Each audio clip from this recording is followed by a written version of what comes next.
Il n'y a rien d'aussi abrutissant, pensa-t-il, que de se lever toujours si tôt. L'homme a besoin de son sommeil. Et dire qu'il y a des voyageurs qui vivent comme des femmes de harem. Quand je retourne à l'hôtel l'après-midi pour noter les commandes, je trouve ces messieurs qui n'en sont encore qu'à leur petit déjeuner.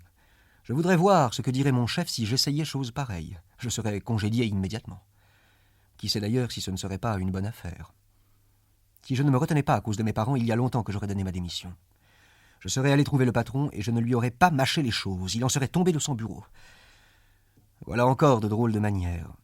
S'asseoir sur le bureau pour parler aux employés du haut d'un trône. Surtout quand on est dur d'oreille et qu'il faut que les gens s'approchent tout près. Enfin, tout espoir n'est pas perdu. Une fois que j'aurai réuni la somme que mes parents lui doivent, cela demandera bien 5 ou 6 ans, je ferai certainement le coup. Et alors, un point, on tourne la page. En attendant, je dois me lever pour le train de 5 heures. Il regarda le réveil qui tic-taquait sur le coffre. Dieu du ciel, pensa-t-il. Il était 6h30 et les aiguilles continuaient d'avancer tranquillement. La demie était même passée. 6h03 n'était pas loin. Le réveil n'avait-il donc pas sonné? Du lit, on pouvait voir que la petite aiguille était bien placée sur 4 heures. Le réveil avait bien sonné. Mais alors Grégoire avait pu dormir tranquillement malgré ce carillon à fracasser les meubles. Tranquille, non. Son sommeil n'avait pas été tranquille. Mais il n'en avait dormi que plus fort. Oui, mais maintenant. Le premier train partait à 7 heures. Pour l'avoir encore, il eût fallu se presser comme un fou, et puis la collection d'échantillons n'était pas empaquetée. Enfin, en ce qui le concernait lui-même, Grégoire ne se sentait pas remarquablement dispos. Et puis, même s'il avait attrapé le train, la colère du patron était inévitable, puisque le garçon de course avait attendu Grégoire au train de 5 heures et prévenu déjà la maison de son oubli. C'était une créature du patron, un individu servile et bête. Alors... Et s'il se faisait porter malade? Mais c'était fort ennuyeux, et cela semblerait bien suspect, car depuis 5 ans qu'il était dans la maison, Grégoire n'avait jamais eu la moindre indisposition. Le patron viendrait avec le médecin des assurances. Il reprocherait aux parents la fainéantise de leur fils et couperait court à toute objection en arguant des affirmations du médecin pour lequel il n'y avait jamais de malade, mais seulement des paresseux. Se tromperait-il d'ailleurs tellement en l'occurrence? Grégoire se sentait parfaitement en forme. N'eût été ce besoin de dormir.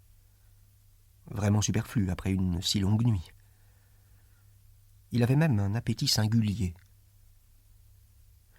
Comme il venait de retourner rapidement ses pensées dans sa tête pour pouvoir se décider à quitter le lit, il entendit frapper à la porte à côté de son chevet, tandis que le réveil sonnait les 3/4 d'heure. « Grégoire !» appelait-on. C'était sa mère. « Il est 7h moins le quart. Est-ce que tu ne voulais pas prendre le train ?» La douce voix. Grégoire frémit en s'entendant répondre.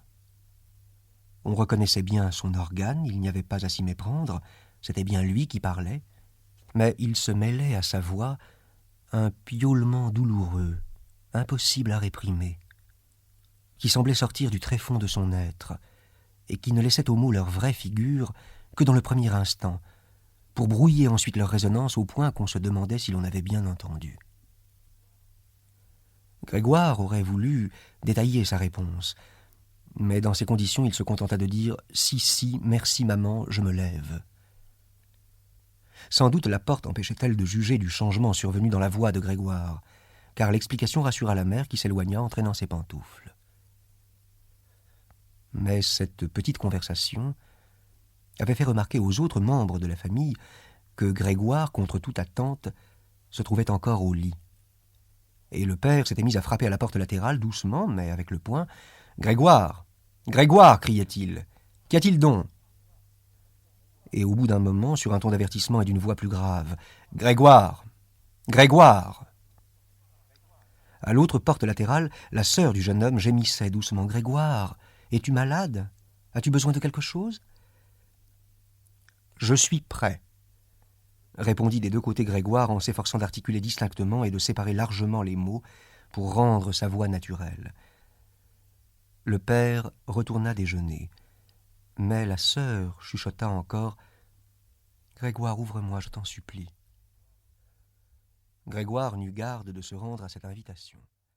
Il se félicitait Pour continuer à écouter ce livre audio gratuitement, cliquez sur le lien dans la description et vous pourrez l'écouter en entier sans frais grâce à l'essai de 30 jours d'Audible.